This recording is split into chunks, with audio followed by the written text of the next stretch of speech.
Okay, just yeah, you can start letting people in. Preparing to go live. 3, Just got to make sure 2, I 3. mute it. Redirecting. Okay.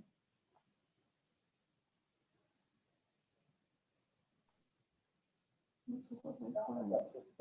go. Mute. There we go. Let me just check we haven't got the echo again like we did the. No, we're fine. I've muted it, so we should be all right. Great. In 3. No. No, it's still not. Let me know when you're ready. I will do a countdown. 3, 2, 1 begins. Now. No, yeah, go. Hang on, 3, in 2, in 1. We're going live. Yay! Yeah, we're in. Woo! Yay. Hi, everybody. Hello. Good evening. There's Laurent.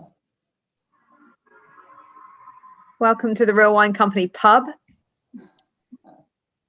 Laurent, I'm going to unmute Laurent. Hello, everybody. Hiya, Gary. How you doing, Aggie? Right? No, All right, yeah. Rachel, you do realise it's your job to mute everybody. Yeah.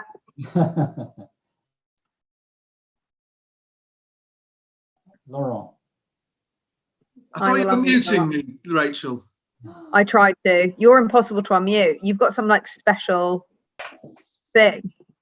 Look into my eyes, my eyes, my eyes. Oh, I have to scroll through to find your annoying face and then I have to press the button. Yeah. Laurent, you're there. Welcome. Can you speak? I don't hear you very well, Mark. Okay, now we can hear you fine. We can hear Good. you fine. How are you? Very well, thank you. I'm going to, whilst people are coming in, Andrew Dixon's kindly suggested a song to play us in. So whilst we're waiting for the remaining people to come in, I'm going to share my screen and play this music video. He says. Hopefully.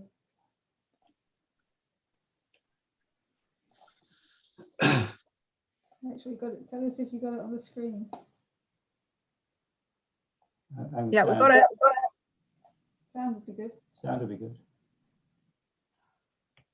Sound would be good. Yeah. Body and mind. It relaxes you, makes you more congenial. I just had one of them. Gathering cheerful friendly. It ain't my fault, so don't blame me. I swear I just came here to unwind and have one drink. The way it looks ain't what you think. This Cabernet has a way of vanishing on me. There's a hole in the bottle, leaking all this wine. It's already empty, it ain't even supper time. Honey, no, I don't miss it. In fact, it slipped my mind. There's a hole in the bottle of wine. I keep my cool, play by all the rules. I swear 10 minutes ago that bottle was full. I won't cry about love gone wrong, 'cause tears would water down this ruby red I'm sipping on. There's a hole in the bottle, leaking all this wine. It's already empty, it ain't even supper time. Honey, no, I don't miss it.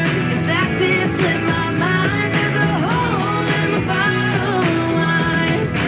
Oh, yeah.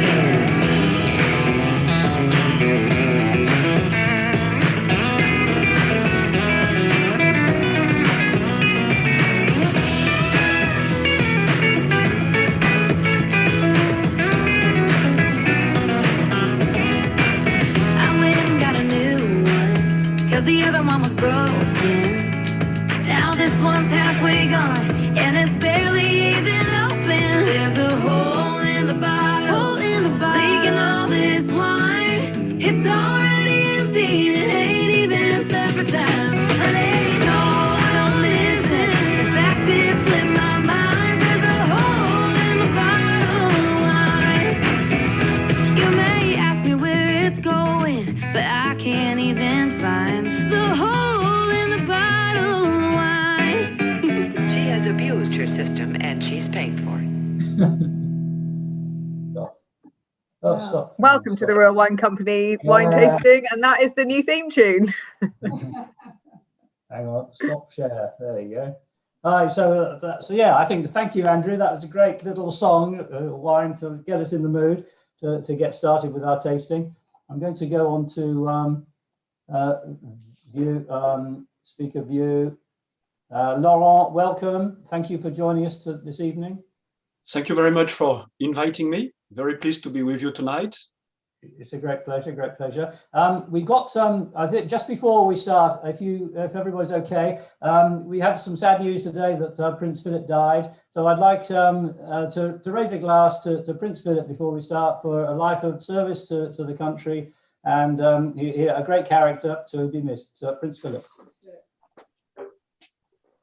If I may, Mark, Yes. I would like to also express my sympathy for the death of Prince Philip and tell you that we French are, of course, active Republicans. I think we even invented the concept. But by the same token, we are a little jealous of your monarchy and we admire your royalties and so on. So that's probably what we can call the French paradox. Yeah. It's very strange for, I guess, for most of us in the room, if not all. We've only, in our entire lifetime, we've only ever grown up with the Queen and Prince Philip there as sort of head of state and consort. So it's weird. It'd be, I guess, even more weird when it's the Queen's time to go. But anyways, it's yes, it's a national event in that sense. Anyway, let's get on. And do some wine tasting. Now, first of all, everybody got some wine. Cheers! Welcome everybody. This is sadly the last of our tastings in this season, so that's a real pity.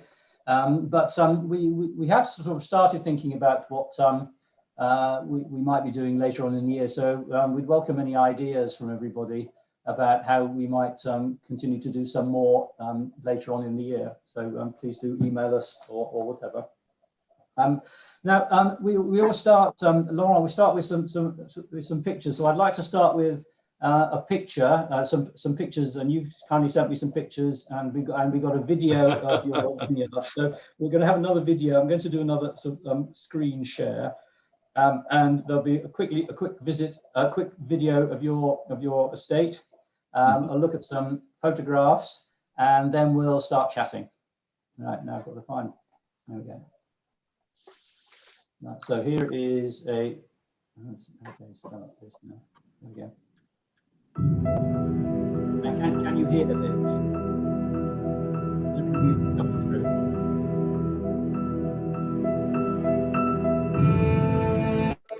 Stop video.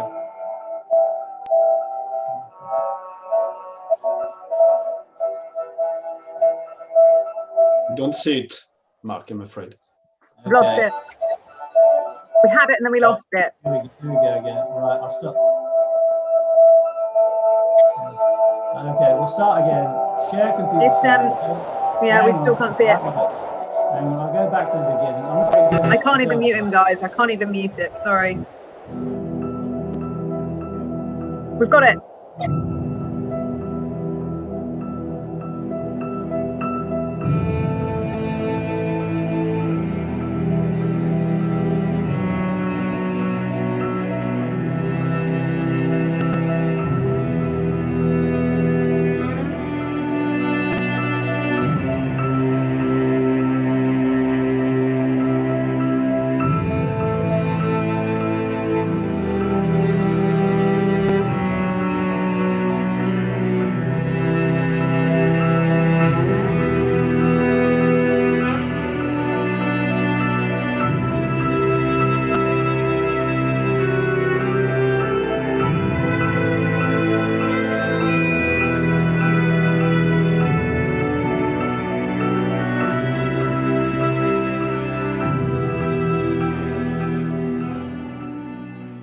Very nice. Very nice. Stop. Right. As with many of the wines that I've selected for the Real Wine Company, it all started off at a tasting in Vignes Sud in Montpellier. And this is how I first came across Laurent's wines, the Abbotts Delaunay. They are down there you're down there in Limoux. So we've had a few tastings from wines in this whole wonderful, as I said before, if the Languedoc-Roussillon was a country, it would be my favorite wine growing country of all. It got such a beautiful variety. We've had wines from further up there in the Costières de Nîmes. We've been down to Saint-Chinian, we've been to Corbière, and now we're a bit further south and some high altitude vineyards, which I'm sure we'll talk about. So some pics of the vineyards. So Laurent, you and your wife Catherine. I don't know who the gentleman is. It's Thomas Thomas Trappé, and Thomas is our vineyard manager, and is also my godson. He's from Burgundy origin, and I hired him in order to oversee and take care of our vineyards in the south of France.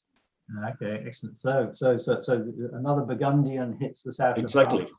exactly. There's there we go. So the vineyards. So some shots of the vineyards, because I think it's quite key to the reason why you moved down from Burgundy to where you are is the soil and the climate, and so it looks quite barren. You can see the sort of the terrain there. There's lots of forestry and wild landscape, and then you've got some vines. The grapes. Now you're specializing. Well, you're not special. Well, you are specializing as a Burgundian in Pinot Noir and Chardonnay, but you do lots of other things, of course. Mm-hmm. There's some lovely Pinot Noir grapes. Hand picking. This is another thing. We're talking sort of boutique wines here. So lovely quality boutique wines. Hand picking. The thing about hand picking, it's a hard old job.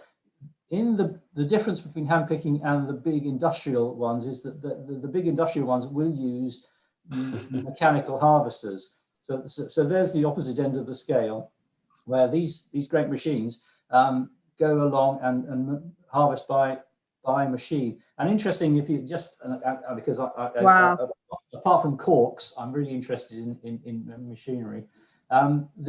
Basically you have to plant the vineyard so that they can cope with those machines. So it's the other way around. I'm guessing if you want to plant Burgundian vines or different sort of styles of training a vine, you plant it which you think is the best way. If you want a machine harvest, you've got to plant the vines so that they're wide enough, the gaps between them are wide enough to take a machine that goes through it. And what happens is the machine goes through and there are whackers, and they whack the vines and shake them, and the grapes drop off into little baskets at the bottom down there, and then like a combine harvester, they're shoveled up and taken on somewhere else. So it's a very, very different sort of stress, I believe, to the vines rather than hand picking. Absolutely, and the vineyards that are machine harvested, they don't last as long as the ones that are hand harvested. Okay, well, I guess that doesn't really surprise me, in the sense that if you beat the hell out of a vine once every year like that, it's going to suffer more than it would otherwise do. So there's what a vineyard looks like once you've cleared it and you're about to plant. It's yes, that's a vineyard that we replanted actually last week. It was just before it was replanted. And there's one that's slightly more mature. As you can see, plenty of wildflowers, no herbicides there. This is during the winter. It's one of our favorite vineyards during winter, and especially during winter, we leave the grass, we leave the weeds on the soil, because it's going to bring a kind of natural fertilizing. And then coming to the vineyard, what a beautiful vineyard. Well, sorry, coming to the winery, look at that. I mean, wouldn't you just want to put a camp bed there and just live there? It'd be perfect, wouldn't it? You don't need a hotel. You just want to stay in that room. And I bet it's also completely temperature controlled. And it's a very Burgundian kind of tanks, wooden tanks. They're very, very beautiful. Mark, should we have a? Yeah, okay, yeah, I'm going to stop sharing now because clearly I'm hoping everybody is already drinking. And let me go into speak of you. So yeah, so cheers everybody. So everybody's got the first, so the Chardonnay, Le Village, and then there's the Pinot Noir, Le Village. So I just want, whilst before Laurent, we ask you to just tell us a bit about how you as a Burgundian came to come down to Languedoc. This is wine tasting. This is our last wine tasting of 6, and I think we're finishing on a high in the sense that we're ending with elegance and complexity. These are not in-your-face wines. These are wines of quality, complexity, and length, and they are amongst there's £18.95 a bottle. So they're not cheap wines, but equally, you as a Burgundian who came down from Burgundy to make Burgundy better wines than Burgundy at half the price. I suggest these are, in my opinion, these are Burgundy wine, the quality of Burgundy wines at half the price, at least, or less than half the price of the equivalent quality of Burgundy wines. So whilst I'd like to sort of have a quick slurp round, and I've now spilled wine on my laptop by slurping it. It's classic. I'm going to unmute everyone so that we can all have a group slurp. Cheers. Cheers. Cheers. Cheers. Cheers, everyone. A nice slurp. Nice. Lovely slurp. We're drinking the wrong one. Cheers. Very nice, yeah. Hello, Jamie. Right. Oh, Mark. There we go. Okay, yes, good on you. So that was, thank you, excellent. Now, what about that? There's a wine which, for me, you've got elegance. You've got, I'm guessing butteriness from the oak barrels that they've been aged in. I'm guessing complexities, butteriness, but also a bit of butterscotch. And I'm getting some good acidity, some lovely crisp acidity at the same time. So I think it's a really, really lovely wine. So I'd like, so whilst we're drinking this and enjoying it, and the other thing on this one, Laurent, what would you say is the best temperature to be drinking this at? Not too cold, because I think too cold, you don't get the benefit of all that sort of elegance and complexity coming through. You're right, but I think I prefer actually to, what I do, I put the wine in the fridge, and I take him out of the fridge about 10-15 minutes before opening the bottle and pouring the wine. I think it's better to have a wine slightly too cool and to wait a little bit until the right temperature comes, instead of doing the contrary. I prefer to have a slightly cooler wine instead of a wine that is too warm. Yeah, for sure. You're absolutely right. If the wine's too cold, you can just warm it up a little bit, but you can't cool it down if it's too warm. So okay, so look, I'm going to sit back for a little bit and just sip this, Laurent. Tell us what took you from Burgundy to the Languedoc. It's a long story. Do you have 2 hours? I've got 2 bottles. Actually, it's a long story. As you mentioned, I'm originating from Burgundy, and before me, I am the 5th generation of a family of producers here in Burgundy. And actually, I started to work with my father in the early 90s. And sadly, after a few years, not even that, after 2 years, I discovered working with my father that he had some health problems. He had the Alzheimer's disease, and it was in the early 90s. It was difficult times. It was the time of the first Gulf War, and there was a strong recession actually. and I was very young. I had to replace my father very quickly, and I did not manage to keep and to maintain the family business and winery. And after a while, we were obliged to sell it to some other bigger group here in Burgundy. And so with my wife, Catherine, we are both winemakers. We met at the university, and we stayed with the new owners of our former family company. We stayed with them during 2 years. And after 2 years, when we considered that the transition was achieved, we decided to leave, and we decided to do something totally different, because we were between 25 and 30. We were young winemakers. We wanted to be independent. We had our own ideas. And after having struggled a little bit in Burgundy during several years and so on, we were in 1995. We had no money at all. And we decided to move to the Languedoc because for two reasons. First of all, because wines and vineyards and so on were more affordable. And the second reason also is that because at that time, in the mid-90s, there was a kind of cultural revolution going on in the Languedoc. And the Languedoc producers who used before that to produce entry-level, low-quality wines, big volume, table wines, and so on, were starting to understand that they had vineyards and microclimates and terroirs that were absolutely outstanding.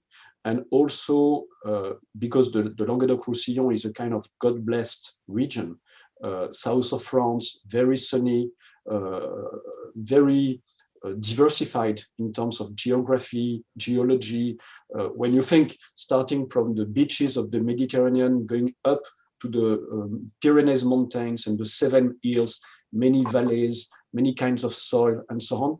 And actually, this is a region where you can accommodate most of the grape varieties that you can find. And they were just at the time when they started to realize that, the potential that they had. And some growers were starting to replant with quality grape varieties. And they were very welcoming to young winemakers who could bring a little of know-how from other regions. And coming from Burgundy, I like the fact that the Languedoc-Roussillon is an area that, as you mentioned, it was the sort of second best. It wasn't considered as good as Burgundy or Bordeaux or the Rhone or any of the the better known areas. But over time, it has developed its own cru, its own sort of special, its own terroir and its typicity. But at the same time, being absolutely open to lots of new ideas. Now, the thing about Chardonnay and Pinot Noir, so you come from Burgundy, and of course you have other wines as well, and we'll talk about those. You've got some really delicious other wines as well, but these are the two, the sort of your Domaine de la Materie d'Allons. You have obviously come with a view to create Burgundy wine, better than Burgundy wines, at better than half price somewhere else. How did you choose your vineyards? What was the actual sort of agricultural process? So this is where I want to make Burgundy. That's the same. It took us a lot of time, actually, because when we started in 1995, so we had no money, no vineyards, and so on, and we were kind of flying winemakers, going to other producers, local producers, wineries, and asking them to allow us to make our own wines with their grapes. That's the way really we started.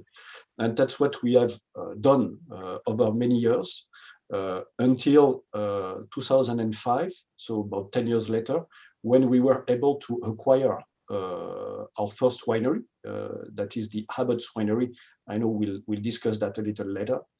And it's and between 2005 and the following 10 years, it took us a lot of time to really know better all the region, because it's a very, very large region. It's still the largest wine producing region in the world, with, as I said before, a lot of different configurations, terroirs, and so on. So it took us a lot of time really to understand the region, to know it better, to know the terroirs, and to know where you could better accommodate Chardonnay or Pinot Noir or Syrah and so on. Can I ask? And I know there's lots of chats going on saying shut up and let's get some questions in. Just one quick one. If everybody have a look at the back label of these wines, you will see it shows lots of different vineyards, and the point is that you have gone and decided that that one over there and that one over there and this one down there, you've gone everywhere, and you've selected different vineyards to make up your special blend. For this one, as well as having sort of single vineyard wines. I'm sorry, I just wanted to say that before I lost before. That's all right. Questions? No, Sorry, Laurent, we didn't want to interrupt you because you've got such a lovely way of describing your background, you know, why you got into winemaking. So there are loads of questions because people are absolutely fascinated. But I want to start by saying that we've had one member who said this is their favorite wine that they've tasted out of all of the Real Wine Company tastings. So thank you. Well, thank you for letting us try it. So the first question comes from Mark, and he wants to know, we saw earlier about the mechanical harvesting process. Does that damage the vines, or do you get more or less yield out of the vines versus a vine that you would hand harvest? Does it make them last longer, or? So is it for Mark or for myself? For you. Okay. Mark has asked. Sorry. Has asked. That's okay. It's my fault. Actually, the new generations of machines do a pretty good job now. And I must recount that there are some very high quality harvesting machines now. Having said that, yes, they cause more damages to the vines.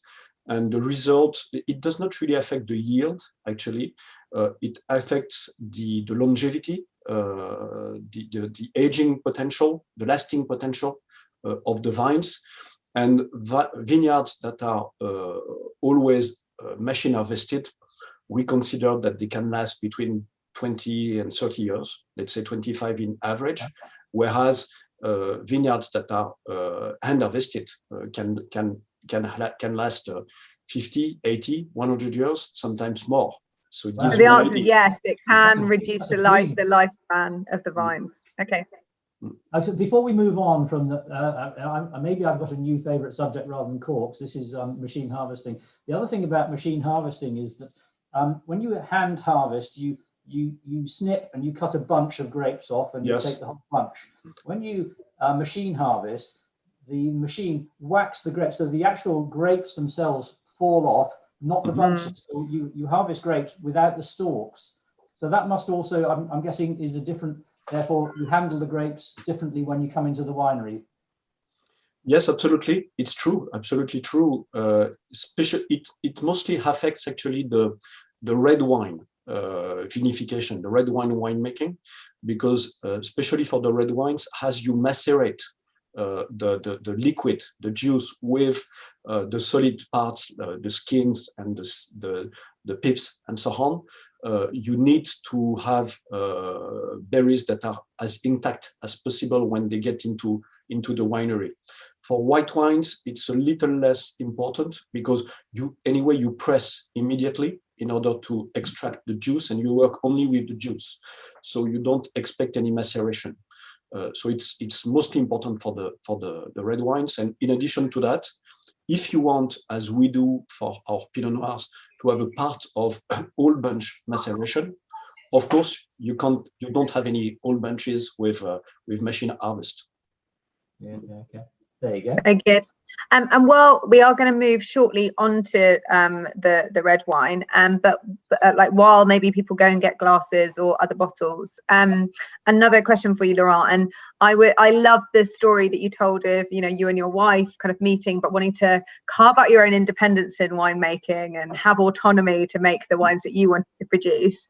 But tell us a little bit, like, where does one go in France if one wants to learn to be a winemaker? Can you learn it all over the place, or do you go to a particular school to learn a particular style? Talk us through how that works.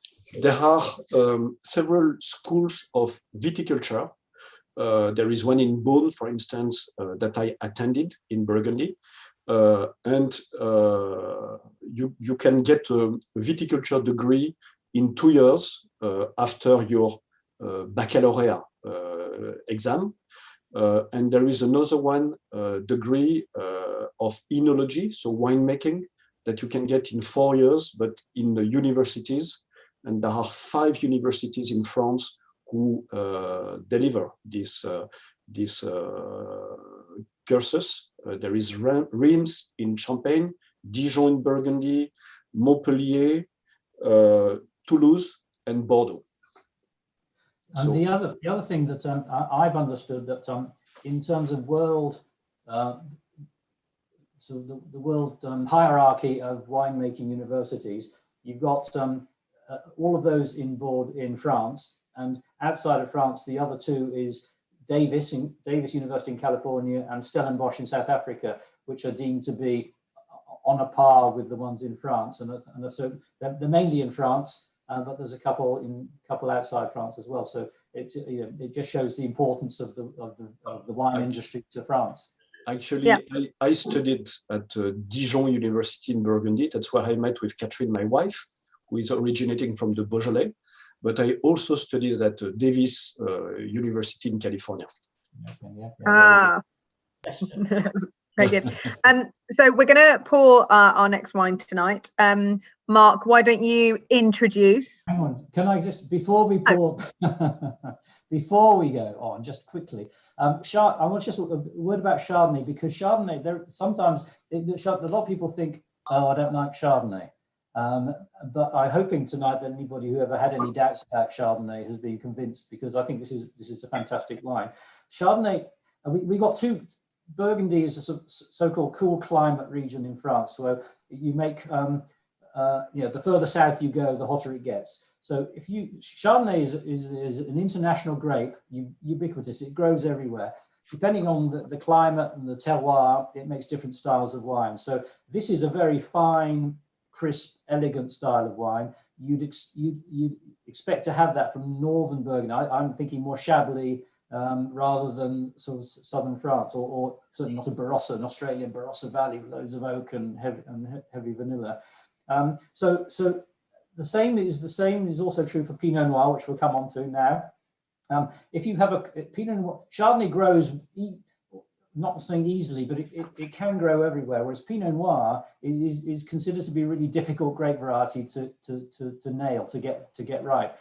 So the hotter you get, we've had Pinot Noirs from Central Otago in New Zealand, which is big and chocolatey and very nice, but very different to the one that, say a Burgundian one, which is lighter in color, not necessarily in flavor, but much lighter in color.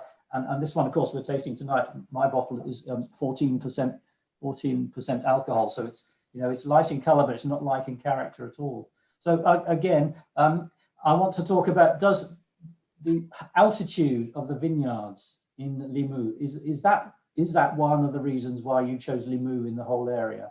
Absolutely. As I was explaining before, actually, so it took us a lot of time, and we finally realized that probably the best place to grow both Pinot Noir and Chardonnay in the Languedoc is the region of Limoux. Limoux, it's a vineyard, it's an appellation, it's a region which is really at the extreme southwest of the Languedoc, and it's actually on the foothills of the Pyrenees Mountains. And so there are three main conditions that make it possible to grow these two grapes varieties and to get good results with them. The first one is that, as you were saying, it's higher in altitude than the rest of the region. On average, our vineyards in Limoux are located between 250 and 450 meters altitude.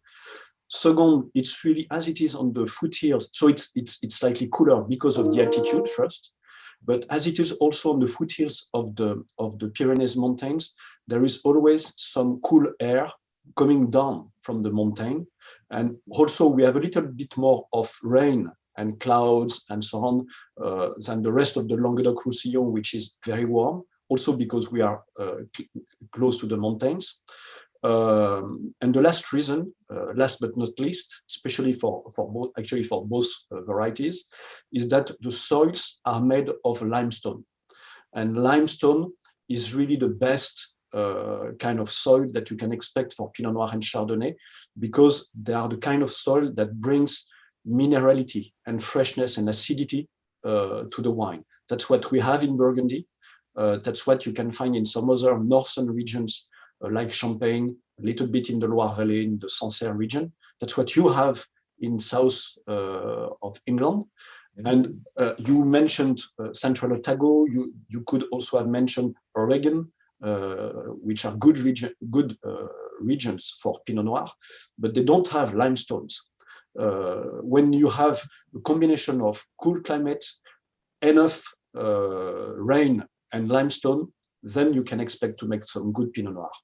Well, I think you mentioned acidity and balance and minerality. I think both of these wines have got that in bucket loads. I think they're both really good quality wines. So I'm guessing, has everybody got their red wines? It's and have the color, because the thing about Pinot Noir is it's got lots of flavor, but it's a lighter skinned variety. So you shouldn't have as much color, a deep color. You shouldn't have intense black inky color on it. You're expecting something lighter.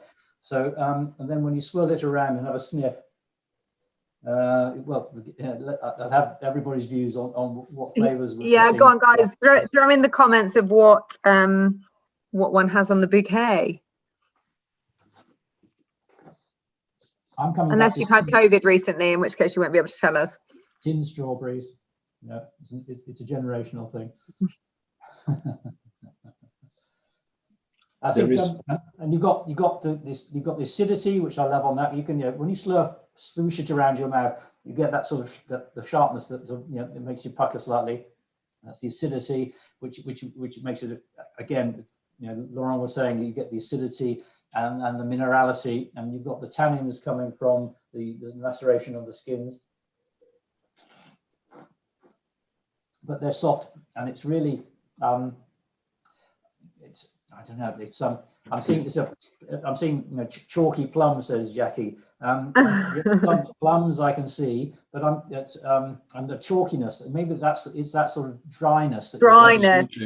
And it comes really from the soil. It comes really from the limestone, and that's really what we look for, what we expect for Pinot Noir. And as you explained, Mark, Chardonnay is a grape that can adapt to a lot of different situations, and you can grow Chardonnay in many different places.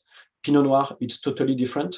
There are very few places in the world where you can grow decent Pinot Noir, and it's a kind of quest for winemakers to find the best place for Pinot Noir, which gathers all these conditions.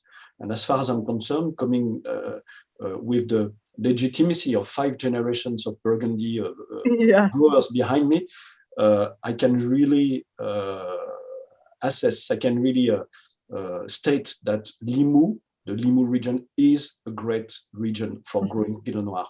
That's really what drove us to this part of the Languedoc, because as you explained, Mark, having started in the Languedoc, so in 1995, having spent a long time exploring the region, one of the fascinating things that happened to us as young winemakers, you know that Burgundy is a region where we have almost only 2 grape varieties. We have Pinot Noir and Chardonnay, a little bit of Aligoté, a little bit of Gamay, but mostly 2 grape varieties.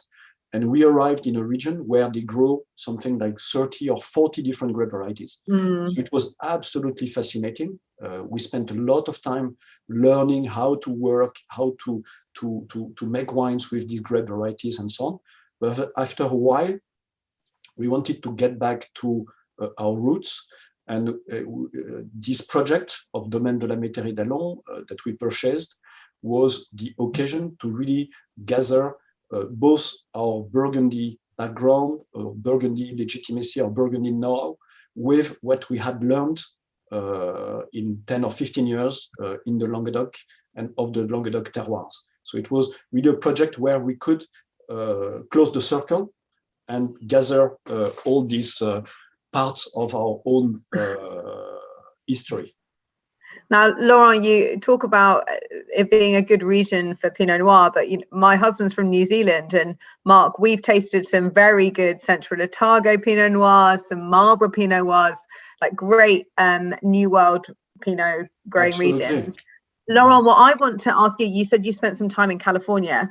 I want to know how that's influenced some of your winemaking back in France.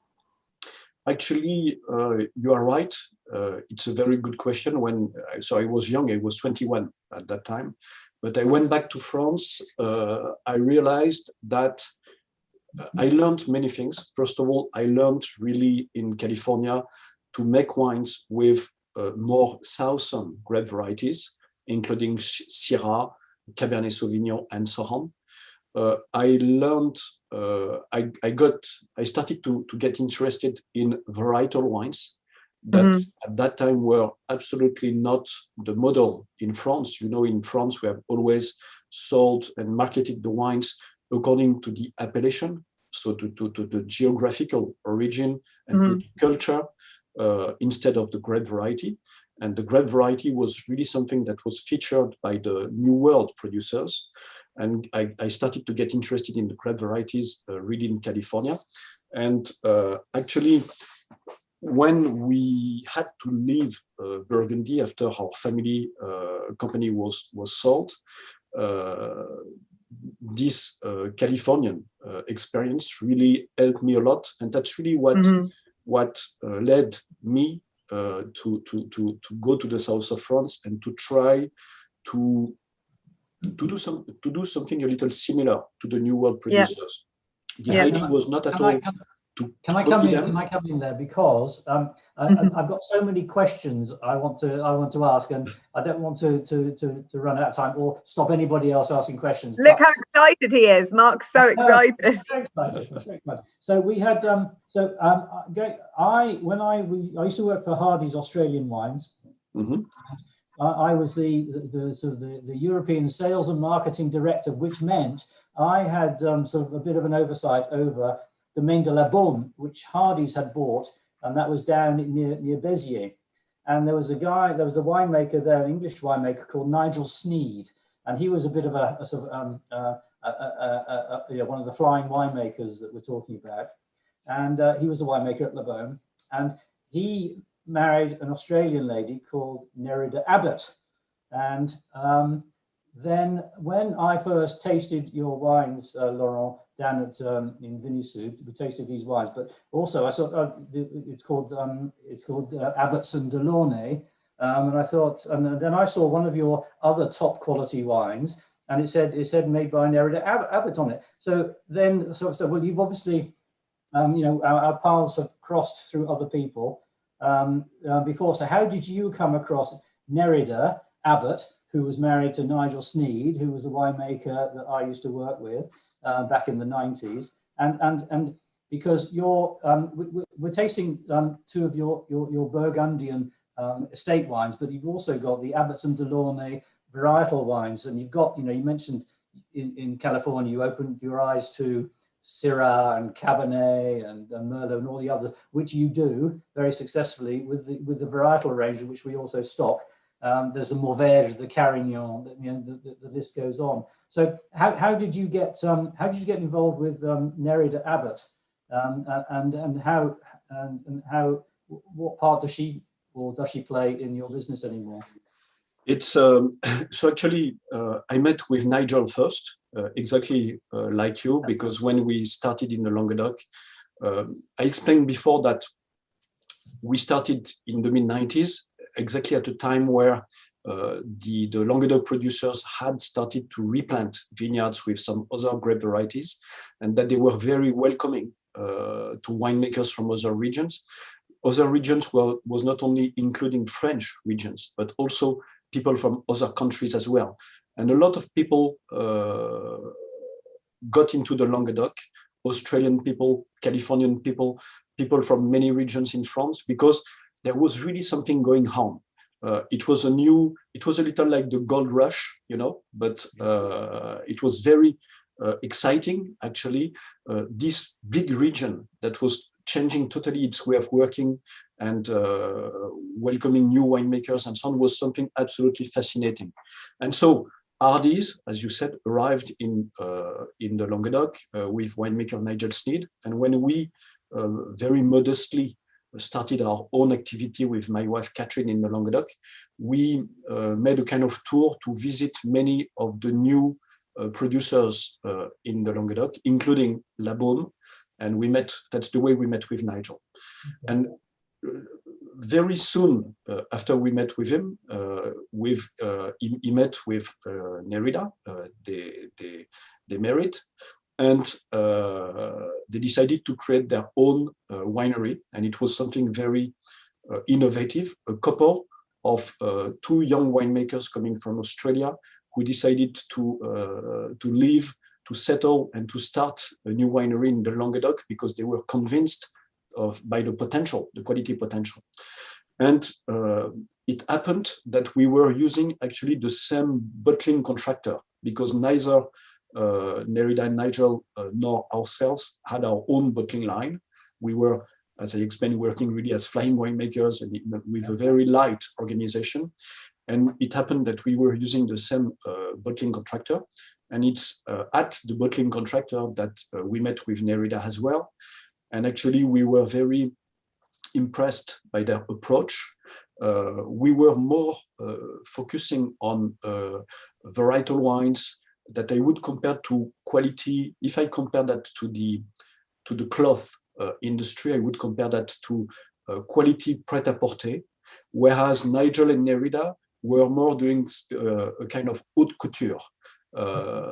They were exploring the region, trying to find some old vines in remote places and so on. And they were making some kinds of luxury wines in the Languedoc. And so we became friends because we had something in common. We were, both of us, couples of young winemakers, and we were coming from other regions. They were coming from much further than us, but we had that in common.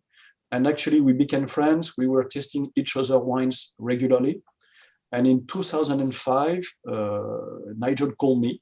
I remember it was a Tuesday night, and he said, "Laurent, I have a sad news. We have decided to divorce. We've decided to split, and as a consequence, we'll be obliged to sell our winery.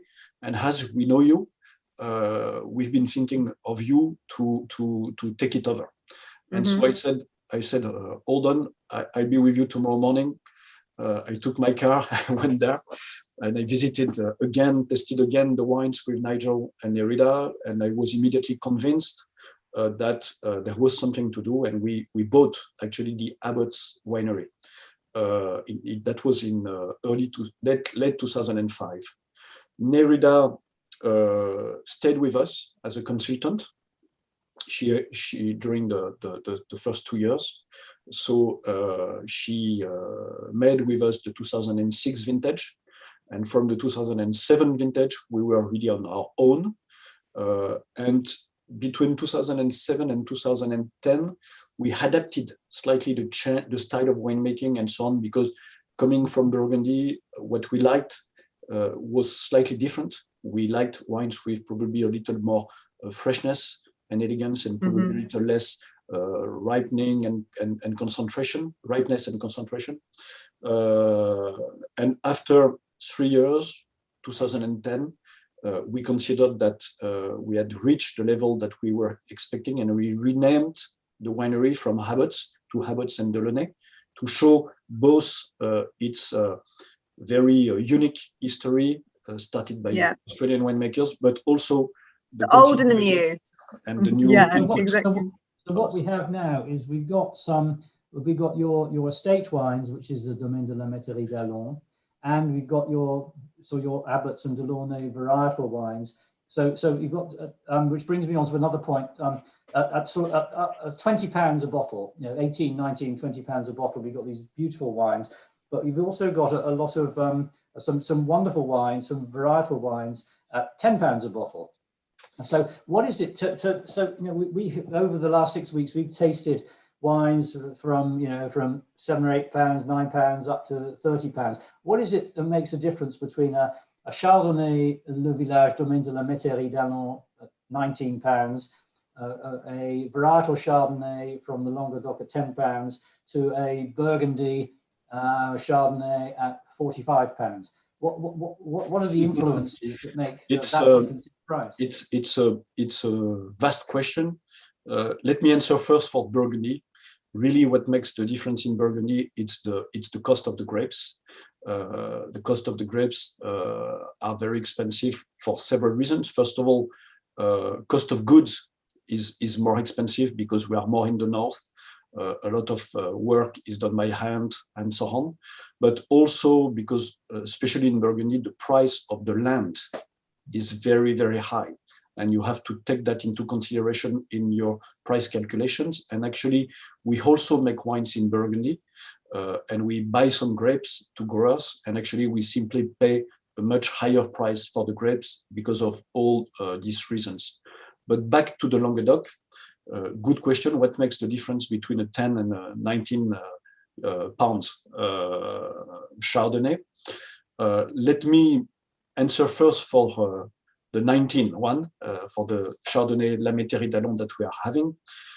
You showed a little earlier the back label with all the vineyards and so on. It's because we decided for this estate to have a very Burgundy approach. So instead of having big blocks of vineyards and so on, we have 25 different blocks of vineyards, which are all very remote, all very small, so more complicated to work. You explained also that we do hand harvest. A lot of things are done by hand. It's really mountain viticulture with very steep slopes and so on. So we spent much more time working the vineyards. And in addition, the last thing is that Domaine de la Métairie d'Allons, it's organic. So when you work organic, you don't use the same pesticides and so on. You use only very simple sulfur and copper and things like that. And the result is that you have to treat, you have to spray much more often, because with chemical pesticides, you spray once every month or every month and a half, whereas we have to protect our vineyards against mildew and so on almost every week. So all of that adds a lot to the cost of goods, actually, and that's the only reason. And also, we saw some pictures of your barrel room earlier on. I mean, those barrels obviously don't come cheap. For Domaine de la Métairie d'Allons, our goal was really to really show that this region of the Languedoc could produce wines that don't have anything to that can really compare with some of the best wines in the world. And of course, my example, our benchmark is Burgundy. So we decided really not to make any saving. Actually, we try to do everything, every work, every task, and so on, in the best possible way, in a very artisanal way, exactly the way we would do for Burgundy Grand Crus. Okay, Laurent, one sec, Mark. We've got some questions that have, we've got a backlog of questions. And what I'm going to do, because we've only got 10 minutes left, and I've got three questions. I think. Really? I know the time flies when you're drinking. The time flies when you're drinking delicious wine. So what I'm going to suggest we do is we use this as a quick fire round. So I'll ask the question, and you have to just answer it with your immediate what's the answer. I'm not very good at that, but I'll try. I'll speak slowly as well, so it gives you more time to think of the answer. Thank you very much. Okay, So the first question is, how long will the Pinot Noir age for? How long can we cellar it for? To be honest with you, that's a difficult question. First of all, these wines are made to be in good drinkable conditions pretty quickly. I would say 6 to 9 months. But having said that, I did not mention before that we bought the Domaine de la Métairie d'Allons in 2014. So it's 8 years ago now. And we still have I still have a lot of bottles of my first vintage, 2014, and they are still absolutely delicious. Actually, one of the reasons why I was really seduced and convinced by the potential of Limoux is because I met with a grower who already planted some Pinot Noir there 30 years ago. And through him, I was able to do some vertical testings. And I was very impressed by the aging potential, which is at least as long as for the top Burgundy wines. We've got a customer, Karen. She loves both of these wines, the Chardonnay and the Pinot Noir. And actually, she's quite she always wants me to say, why are we moving on a vintage? Because the old one was good, and I think they've got aging potential 4 or 5 years comfortably. I think to be honest with you, for the Pinot Noir, probably even more than that, for two reasons. Because the two main factors for aging wines are acidity and tannin. We have natural acidity for reasons that I already explained. And we have a little bit more tannins than in Burgundy because we are more in the south and there is more light and more sunlight. And so because of these two reasons, I'm absolutely convinced that the aging potential is very high. Yeah. Okay, that was a good, quick answer. So well done, Laurent. Good one. Thanks. No, you're fine. And I think if I have said, like, I think lots of people really have loved what you've got to say, Laurent. So we will extend a little bit past 8 o'clock if we need to. If people feel like they need to drop or they're bored of us all, yattering on about wine, don't feel like you need to stay. Dish is ready and they've got to go and or eat if your pasta dish is ready, feel free to eat while I've got some ceviche here, which is absolutely delicious, but do pick and eat as we go. Okay, the second quick fire question is the south of England has chalky soil, it has lots of rain. Could we grow, and do we grow like good Pinot Noir? Maybe Mark, that's a question for you. Is the south of England a good place? Well, I don't, you may know, but there's two things I know is that in the south of England has got the same sort of soil that it comes up in Champagne. We can make some really great Champagne sparkling wines. I never thought, about 3 or 4 years ago, I had a call from somebody who was an English wine producer saying, would you like to taste my wines? And I've always thought no, because I don't think I'm going to like it at all. And but never say never. So I said, yeah, if you're passing, come along. And we tasted the wines, and she showed me a Pinot Noir from a vineyard in Worcestershire that was absolutely delicious. And it was a wine which we sold successfully. We only have a really sort of small amount of it.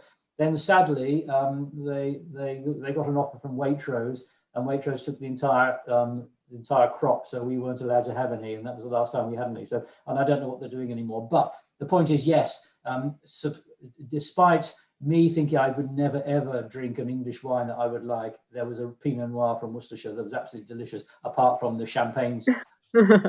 Sparkling wines from the south of England, which are world renowned and awarded, quite rightly so. And I think I remain committed, Mark, to touring UK and English winemakers until we found the first time. The first time I tasted some English sparkling wines, English champagne, was with my old friend who recently passed away, Stephen Spurrier, and it was 25 years ago, and I was very impressed by the quality. But it was champagne. But having said that, I think you have probably the terroir, you have the soil, and with the global warming, eventually you'll probably be able to make some good Pinot Noirs as well. Yeah. No, I'm sure.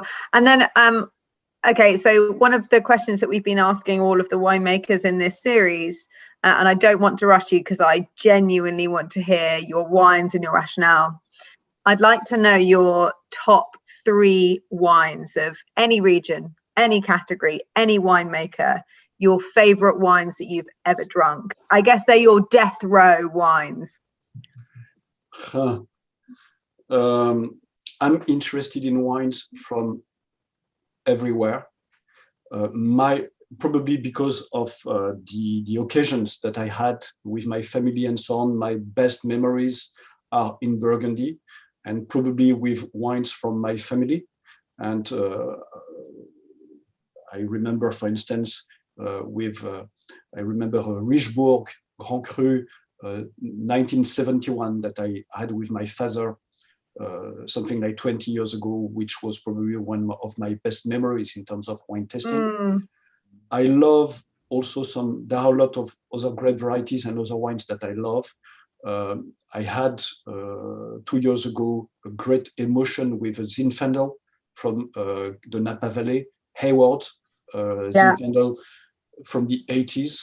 That was absolutely outstanding and delivering hundreds and hundreds of flavors and so on. It was, I had it with my wife and we spent 2 hours on the glass. It was unbelievable. I also love a lot of Australian wines. I won't surprise you if I say Grange, for instance. I had some from Penfolds. I had some great experiences. I am good friends with the Penfolds winemakers. I love wines from Germany as well, Rieslings.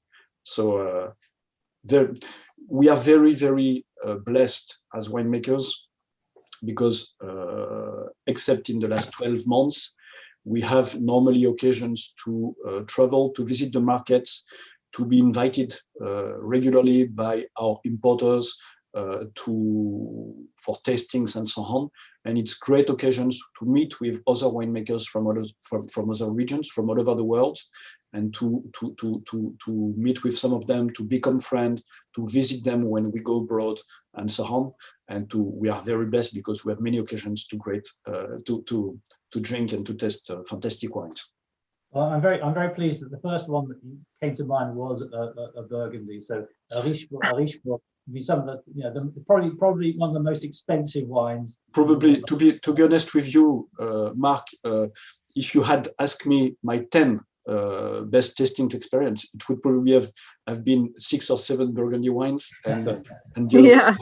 And I think, Laurent, that really touched me actually, because you're probably one of the first people that we've asked that question to who's actually not thought about the wine but thought about the memory. Yes, and I think people often emotively link, food. What's your favorite foods? They're often linked to a really specific experience that someone's had. And actually, I do think there are lots of experiences that winemakers like you have had that are really tied to their family, to their heritage. And actually not that many people have mentioned that. And that's just, I think, kudos to the depth that wine is running through your veins, I think. I think wine is a very sensitive and a very emotional product. And I was very fortunate because I learned to taste wines and to smell with my father and my grandfather, even when I was very young, when I was 7, 8 years old. I was not drinking, but my grandfather was always having me smell and asking me, what do you find, what do you think, and so on. And all the memories that I have from that time, it's not the perfumes themselves, but it's the perfumes plus the atmosphere, the fact that, for instance, it was in my grandfather's office, and I remember what it was smelling in the office. It was smelling old leather books, a little of cigar, a little. There were always some flowers and so on, and all of that. That's emotions, and that's. I think wine is a lot about that. Highly emotive. Yeah. No, I agree. Oh, no, brilliant. Thank you so much. And I think it's been unanimous that you have just been one of the best presenters that we've had that we've spoken to It's too kind of honestly you. in this series. Yeah, and you're clearly so impassioned about wine, and the way that you use like the language as well is like, yeah, it's very telling. Maybe you your can knowledge unmute too. everybody, Rachel, so that we can say thank you and raise a glass to Laurent, because we've Is everyone ready to be unmuted? Yeah. Let's raise a glass and say thank you. Thank you. Great. Thank you, Laurent. The wines have been super. Thank you. Your story is Thank you. great. Merci, monsieur. Merci. Thank you very much. Merci. Cheers. Thank you very much. Look forward to meeting you in flesh. Yes. Cheers. And, Cheers. Cheers. you are all very welcome in the Languedoc or in Burgundy eventually. Oh no, we really like, we've been talking in a lot of these sessions about the Real Wine Company holidays, and I think we genuinely do want to come and see all of these beautiful places that we've drunk. Yeah, definitely. Yeah, absolutely. It'll take 3 months. Thank you It again. will. Have a Thank good you so evening. much. Bye bye. Bonne soirée, merci beaucoup. Merci beaucoup, avec Au grand revoir. plaisir. Au revoir. Léon. Merci. Au revoir, Laurent. Au revoir. So it's now down to whoever's cooking what.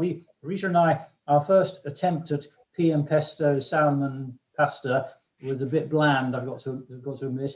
And then we had another run at it earlier this week, and it was absolutely delicious. And it really goes well with the Chardonnay, and the Pinot Noir. They're both alike.